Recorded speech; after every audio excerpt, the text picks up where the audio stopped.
Outcome kesehatan mental dalam dunia kerja yang paling utama. Kesehatan mental merupakan potensi terbesar yang bisa membentuk pribadi karyawan maupun seorang pemimpin dalam sebuah perusahaan untuk menjadi perusahaan yang lebih positif lagi. Kesehatan sementara mental adalah kepribadian yang tercermin dari cita-cita, perbuatan, dan juga sikap. Mental sendiri terdiri dari segala unsur jiwa termasuk sikap, emosi, dan juga perasaan yang nantinya akan menjadi penentu dari tingkah laku seseorang, cara menghadapi sesuatu hal, kekecewaan, atau sesuatu yang dapat menyenangkan dirinya.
Hai sobatku, kamu sudah tahu apa itu revolusi industri 4.0?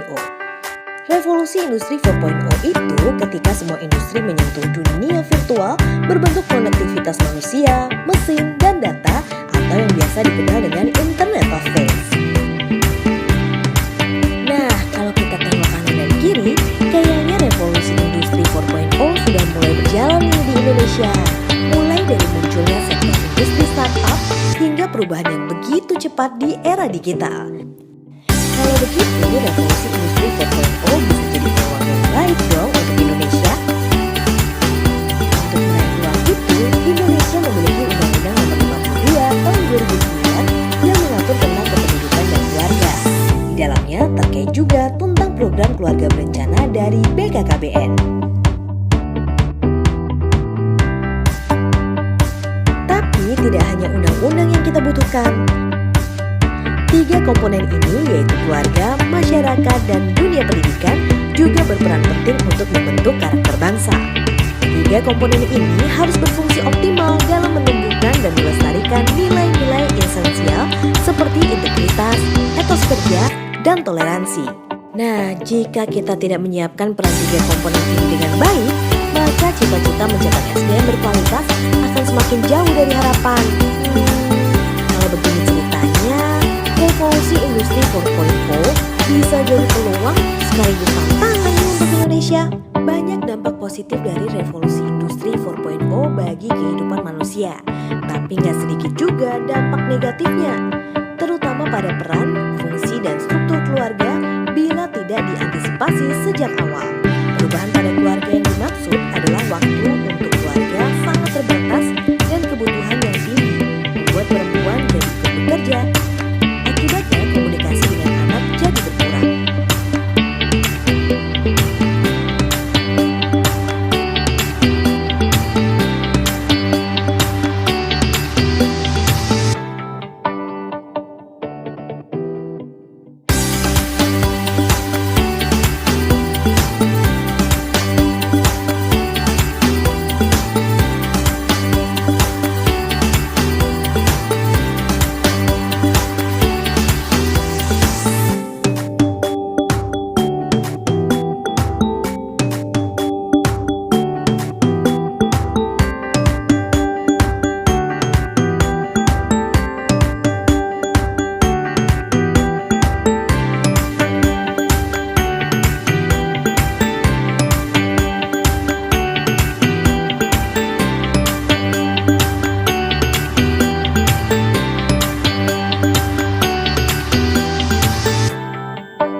berkualitas yang terukur. Karena keluarga jadi perhatian utama, ayo siapkan perencanaan matang untuk keluarga tercinta. Selamat beraktivitas!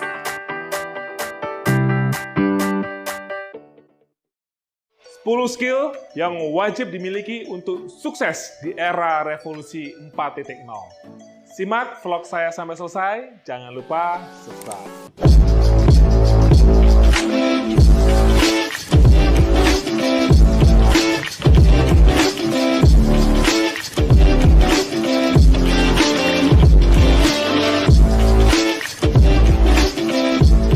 Pernah mendengar VUCA? Ya, VUCA. Istilah VUCA pertama kali digunakan dalam dunia militer pada era 90-an untuk menggambarkan situasi medan tempur yang dihadapi pasukan perang di mana informasi mengenai medan perang dan kekuatan lawan sangat terbatas. Bertempur dalam informasi yang terbatas serasa berjalan dalam kebutaan dan bisa menimbulkan kekacauan dan kekalahan. Keadaan ini yang diistilahkan sebagai medan perang kabut atau fog war. Istilah VUCA ini dipakai untuk menggambarkan kondisi dunia saat ini. VUCA kepanjangan dari volatility, uncertainty, complexity, dan ambiguity. V yaitu volatility, sebuah kondisi di mana yang namanya perubahan sangat cepat sekali. Sekitar 3 tahun yang lalu, saya mulai belajar Internet of Things, IoT. Belum selesai belajar IoT, muncul lagi yang namanya Artificial Intelligence. Saya penasaran dong mengenai Artificial Intelligence. Saya pelajari mengenai teknologi AI ini. Belum selesai mempelajari AI, muncul lagi teknologi yang namanya Virtual Reality. Dengan kacamata yang segede bagong gitu ya. Dan pengen tahu nih tentang VR, tetapi muncul lagi teknologi baru, namanya Bitcoin. Bitcoin, baru baca-baca tentang Bitcoin, saat ini muncul namanya cryptocurrency. Itulah volatility. Perubahan begitu cepat sekali. Begitu juga dengan smartphone kita. Setiap tahun mengeluarkan varian yang baru, menawarkan teknologi yang baru, yang lebih canggih. Mulai dari kameranya, baterainya yang fast charger, sampai ke semua fitur-fiturnya. Berikutnya, U, yaitu uncertainty. Ketidakpastian. Sekitar 10 tahun yang lalu, bisnis batubara sangat menjanjikan. Banyak sekali orang kaya karena bisnis batubara ini. Tetapi sejak kebijakan pemerintah untuk melarang ekspor batubara karena hanya dipakai untuk dalam negeri, setelah kondisi ini, bisnis batubara menjadi turun. Banyak sekali perusahaan yang bangkrut akibat kebijakan pemerintah ini. Tidak ada jaminan memiliki skill tertentu, knowledge tertentu akan membawa kita menjadi sukses. Tidak ada jaminan bekerja di perusahaan BUMN, perusahaan yang mapan sekalipun, dibandingkan dengan bekerja di perusahaan startup, Anda akan aman. Tidak ada jaminan menempuh pendidikan sekolah yang lebih tinggi akan lebih sukses dibandingkan dengan lulusan SMK. Berikutnya C, yaitu complexity. Kompleksitas. Saya berikan contoh. Ketika kita akan mengambil suatu keputusan bagaimana menaikkan penjualan, biasanya faktor-faktornya adalah meningkatkan jumlah customer, menambah jumlah marketing, menambah jumlah cabang di semua provinsi. Tetapi di era complexity ini, faktor-faktor yang mempengaruhi penjualan sangat kompleks, seperti toko online, sosial media, jumlah reseller, banyaknya haters. Ada berita di televisi, jangan menggunakan produk ini karena mengandung bahan berbahaya. Tiba-tiba produk Anda tidak laku. Kompleksitas juga dipengaruhi banyaknya jumlah kompetitor baru, disrupsi teknologi, berubahnya pola konsumsi, regulasi pemerintah yang begitu kompleks, perubahan pola supply chain, dan sebagainya. Berikutnya, A, ambiguity, ambigu, membingungkan. Saya berikan contoh. Tahun lalu kita sukses menggunakan strategi canvassing door to door. Dan tahun ini kita mencoba kembali menggunakan strategi yang sama dengan cara yang sama. Hasilnya berbeda dengan tahun yang lalu. Contoh berikutnya, negara Yunani, negara kecil di benua Eropa, Ya namanya negara kecil harusnya memiliki pengaruh yang kecil. Tetapi ketika dinyatakan bangkrut, tidak bisa membayar hutang, banyak sekali negara-negara industri di Eropa ikut terguncang karena negara Yunani ini. Kenapa? Karena semua negara sudah terhubung. Itulah ambigu. Yang nggak tahu nih ada apa, ya. Lalu pertanyaannya adalah, bagaimana menghadapi VUCA?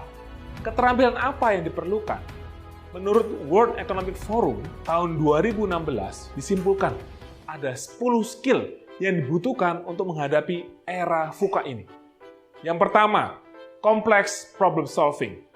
Kemampuan smart people menyelesaikan masalah yang kompleks, menyelesaikan masalah yang rumit, menyelesaikan masalah yang sering berulang, menyelesaikan masalah yang terjadi di lingkungan terdekat, di lingkungan sekitar kita.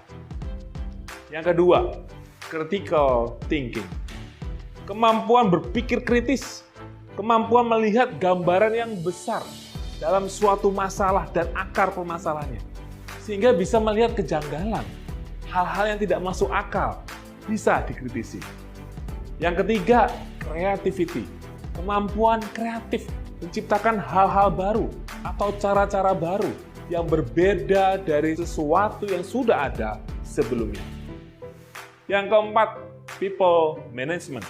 Kemampuan mengelola, menggerakkan orang, kemampuan berkoordinasi dengan orang lain, dengan departemen lain. Untuk apa? Mencapai tujuan bersama, mencapai visi bersama, mencapai misi bersama. Yang kelima, coordinating with others.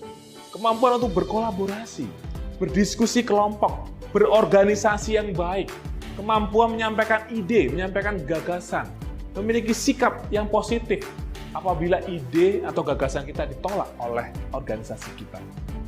Yang keenam, emotional intelligence. Kecerdasan emosional untuk mengelola diri sendiri dan orang lain. Mampu berinteraksi secara positif antara satu dengan yang lain. Mampu menghargai pendapat orang lain. Mampu menghargai yang namanya perbedaan. Yang ketujuh, judgment and decision making. Kemampuan menilai dan mengambil keputusan yang cepat dan tepat, terutama dalam kondisi yang cepat sekali berubah, kondisi yang serba sulit, kondisi yang serba tidak pasti. Dan yang kedelapan, service orientation. Kemampuan untuk berorientasi memberikan pelayanan yang terbaik, memberikan pelayanan yang melebihi dari harapan, kemampuan untuk berempati kepada orang lain. Yang kesembilan, negotiation. Kemampuan untuk bernegosiasi, kemampuan meyakinkan orang lain bahwa apa yang kita sampaikan adalah win-win, bukan win-lose. Ya. Dan yang terakhir, yang ke-10, cognitive flexibility. Kemampuan untuk mudah beradaptasi, mudah menyesuaikan terhadap hal-hal baru. Itulah tadi 10 skill yang dibutuhkan oleh smart people untuk menghadapi era VUCA, menghadapi revolusi industri yang keempat, di mana skill ini tidak dimiliki oleh robot, tidak bisa digantikan oleh mesin. 10 skill ini yang harus dilatih secara terus-menerus, berkesinambungan, supaya kita bisa menang di era VUCA. Terima kasih telah menonton vlog saya sampai selesai. Semoga bermanfaat dan sukses buat kalian semua.